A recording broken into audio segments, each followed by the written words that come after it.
Well, I'm a fifth generation Vermonter from Kirby, Vermont. I'm a U.S. Army veteran. I run two small businessmen from Kirby. I run two international-based companies, online companies around the world, you know, I have two young children, ages. You know, I feel that the U.S. government has lost its moral authority. It serves the interests of corporate America, Wall Street, and the Israeli lobby. It no longer answers to the people. It's broken. It's unfixable. Therefore, it's ungovernable. How'd that happen? Do you think? Where did we go wrong? You know, I think it's partially probably just letting the corporations get too much of a hold of it. I don't have the answers to that. I just know that the system is broken at this point in time. But there is too much corporate control of Congress, and so on a small scale, Vermont, I think we could do better, and we can put Vermont first. I mean, look at our dairy farms right now. Our dairy farms are in trouble, and that's one of the key things of the mystique of Vermont is our dairy farms. If we let them go, our tourism will drop off. We'll lose a great valuable asset to Vermont. And it's sad to know that in the 50s we had 10,000 dairy farms. We're down to 1,000. So something needs to change. We need to stop sending our money off to the federal government to wage wars, illegal, unconstitutional wars. The money needs to stay here, invest in our local farms, invest in our local food structure, our local agriculture, create more agrarian jobs for our children coming out of schools.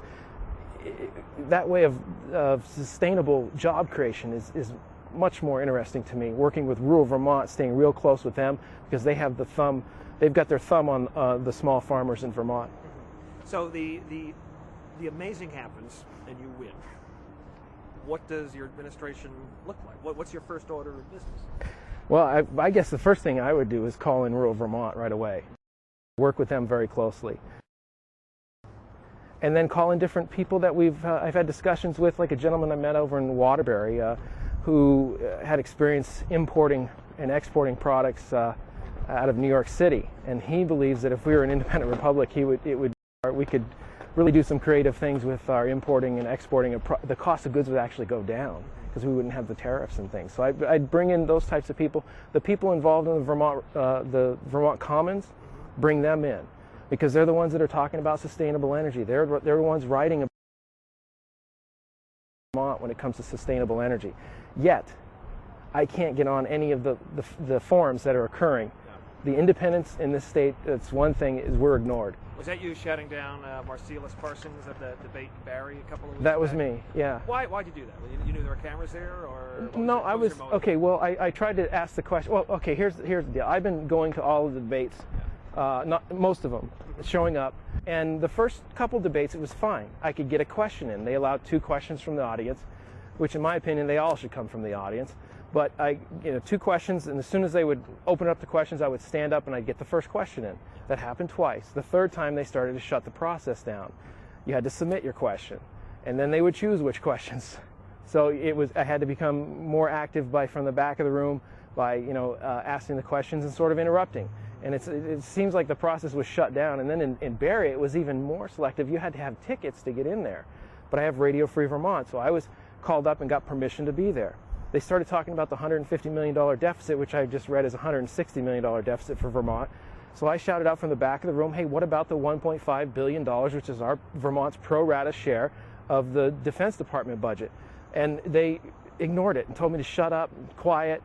So it just seems that at that point, I was compelled, my heart was beating, compelled to go up there and ask those questions to those gubernatorial candidates, because I submitted my question, but I had no idea the chance of them actually asking my question was going to happen or not.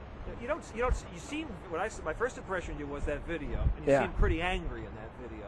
You don't seem like an angry guy. So no, what's your spirit, I guess?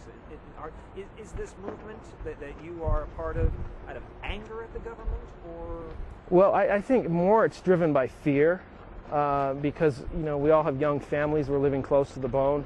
I just was at a meeting last night in Concord about the zoning issues in Concord. There's a whole move up there with the zoning because the people are feeling pinched. They're feeling pushed, and they just want to be left alone. They want to be able to put up a shed without having to go get a permit for it. And they, in the Northeast Kingdom, we're feeling it more, I think, than other people in Vermont. We have the highest unemployment in the state of Vermont. So we've got issues that we're dealing with up there that really need to be addressed. And for the most part, people, I think, really want to be left alone, and it's important. I think decentralization, bringing power back to the local level, is what's key to making it through the economic collapse that's occurring. We're going to have to go back to the people and have them bring up creative issues, creative ideas. I sort of see myself as I'm clearing the path and testing the grounds to see what works, what doesn't work. I'm the one who's going to make the mistakes so the person coming behind me won't make the same mistakes. My chance of winning is a long shot, okay, and I am aware of that. But I've got a message, and I believe in that message, and I believe that the Democrats and Republicans don't have a message. The messages that I've seen so far, every message I've seen, how are they going to pay for it? They have no clues. The federal money's drying up, the state money's drying up. We're in trouble. We're going to have to come up with creative solutions, and they don't have the answers because in my opinion, they're nothing but mid-level negotiators with the federal government. That's it. I mean, they're not putting Vermont first. They're putting the empire first.